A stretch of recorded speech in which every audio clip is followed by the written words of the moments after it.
இருக்கின்றோம். අපි ඈත්වෙලා හිටියට අපේ දරුවන්ට ඈත්වෙලා ඉන්න දෙන්න හොඳ නෑ. நாங்கள் கடந்த காலங்களிலே பிரிந்திருந்தாலும் எமது பிள்ளைகளுக்கு அந்த பிரிப்பதற்கான சூழலை நாங்கள் உருவாக்க கூடாது. අපේ පරම්පරාව යුද්ධ කරගත්තට අපේ දරුවන්ගේ පරම්පරාවට යුද්ධ කරගන්න ඉඩ දෙන්නේ නෑ. எமது பரம்பரை யுத்தம் செய்தாலும் எமது பிள்ளைகளுக்கு ஒரு யுத்தத்தை ஏற்படுத்த நாங்கள் கூடாது.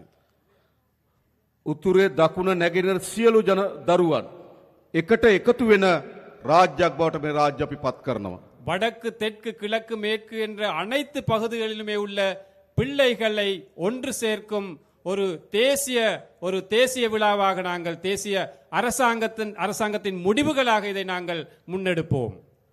ලංකාවේ පළමු වතාවට ආණ්ඩුවක් හැදුනා පොඩි මිනිස්සුන්ගේ ආණ්ඩුවක්. இலங்கை வரலாற்றிலே முதற் தடவையாக சாதாரண மக்களுடைய ஒரு அரசாங்கம் அமைக்கப்பட்டிருக்கின்றது. එහෙම නෙවෙයිද? அப்படி இல்லையா? මීට කලින් ආණ්ඩුව හැදුනේ ලොකු පවුල් වලින්. இதற்கு முன் அரசாங்கங்கள் அமைந்தது பெரிய பணக்கார வர்க்கத்தின் அந்த தேவைக்கேற்ப அவர்கள் தான் தலைவர்கள். තාත්තා අගමැති, අම්මා අගමැති, දුව ජනාධිපති. அப்பா பிரதமர், அம்மா பிரதமர், மகள் ஜனாதிபதி. එහෙමනේ. அப்படித்தானே? අයියා ජනාධිපති, මල්ලි ජනාධිපති. அண்ணாவும் ஜனாதிபதி, தம்பியும் ஜனாதிபதி. මාමා ජනාධිපති, බෑනත් ජනාධිපති. மாமா ஜனாதிபதி, மருமகன் ஜனாதிபதி. පහුගේ ජනාධිපති ඡන්දෙදි උත්සාහ කරා ජනාධිපතිවරුන්ගේ දරුවෝ දෙන්නෙකුත් ජනාධිපති වෙන්න. கடந்த ஜனாதிபதி தேர்தலிலே உங்களுக்கு தெரியும் 2 ஜனாதிபதிமார்களுடைய மகன்மார்களும் ஜனாதிபதி அந்த தேர்தலிலே போட்டியிட்டார்கள். එහෙමනේ. அப்படித்தானே? ඒ කියන්නේ බලය තිබ්බේ කාගාවද?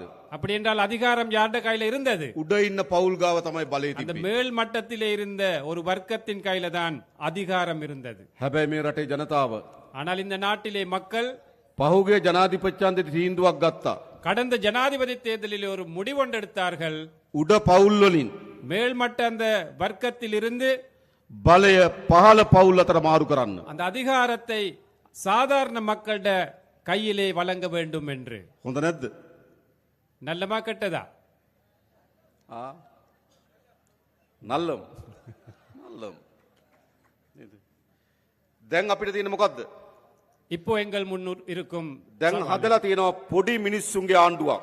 இப்போ எமக்கு முன் சாதாரண மக்களுடைய ஒரு அரசாங்கம் இருக்கின்றது. අපේ රාමලිංගම් සහෝදරලා, எமது ராமலிங்கம் தோழர், අපේ කුමරන් සහෝදරලා, எமது குமரன் தோழர், අපේ සහෝදරවරු எமது அனைத்தும் தோழர்கள், මේ කිසි කෙනෙක් පවුල් වලින් බලය ආපු අය නෙවෙයි. இவர்கள் யாருமே குடும்பத்தில் வாழையடியாக அதிகாரத்திற்கு வந்தவர்கள் அல்ல. සාමාන්‍ය මිනිස්සුන්ගේ දරුවෝ. சாதாரண மக்களுடைய பிள்ளைகள். මේ ප්‍රදේශයේ අපේ විශාල වැඩ කොටසක් වැඩ කරන இந்த பகுதியிலே நிறைய வேலைகள் செய்கின்றோம். මේ රැස්වීම ලෑස්ති කරන්නත් විශාල වෙහෙසක් දරපු இந்த கூட்டத்தை ஏற்பாடு செய்வதற்கு கூட அதிகளவாக பாடுபட்ட අපේ රූබන් සහෝදරයා எமது ரூபன் தோழர்.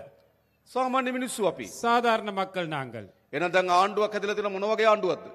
ஆகவே ஒரு அரசாங்கம் அமைந்திருக்கின்றது. எவ்வாறான அரசாங்கம்? අපේ ආණ්ඩුවක්. எமது அரசாங்கம். එහෙම නෙවෙයිද? அப்படி இல்லையா? මේක කාගේ ආණ්ඩුවද? இது யாருடைய அரசாங்கம்? අපේ ආණ්ඩුව. எமது අපි அரசாங்கம். ඔක්කොගේම ආණ්ඩුව. எமது அனைத்து மக்களுடைய அரசாங்கம். එහෙනම් අපිට අභියෝග කීපයක් තියෙනවා. ஆகவே எங்களுக்கு நிறைய சவால்களும் இருக்கின்றன. පළමු කොටම මේ ග්‍රාමීය ජනතාවගේ දුප්පත්භාවය නැති කරන්න ඕන. முதலாவதாக இந்த கிராமிய வறுமையை நாங்கள் ஒழித்து கட்ட வேண்டும். එහෙම නෙවෙයිද? அப்படித்தானே? හොඳ නිවහසක් නැහැ. சிறப்பான ஒரு வீடு இல்லை, ආදායම් මාර්ග නැහැ. வருமான வழி இல்லை, පානීය ජලය නැහැ. குடிநீர் இல்லை, ගමට එන්න හොඳ පාරක් නැහැ. வீட்டுக்கு வர்றதுக்கான கிராமத்துக்கு வர்றதுக்கான දරුවට பாதை උගන්නන්න இல்லை, හොඳ පාසලක් නැහැ. பிள்ளைக்கு நல்ல ஒரு ஸ்கூல் இல்லை, දීවර රස්සාව කරන්න විදියක් නැහැ. மீன்பிடி கடற்தொழில் செய்ய முடியவில்லை. විශාල බැටකන ජනතාවක්. எந்த பக்கத்திலும் எமக்கு கஷ்டங்களே இருக்கின்றன. අපේ ආණ්ඩුව எமது அரசாங்கம் අපි ඔක්කොම එකතු වෙලා හදාගත්තු ආණ්ඩුව. நாங்கள் அனைவருமே ஒன்று சேர்ந்து அமைத்த அரசாங்கம். ක්‍රමානුකූලව පියවරෙන් පියවර படிப்படியாக මේ ප්‍රශ්න ඔක්කොම විසඳන්න ලෑස්ති අපි. இந்த அனைத்து பிரச்சனைகளும் தீர்க்க தயாராக இருக்கின்றோம். හොඳද? நல்லமா?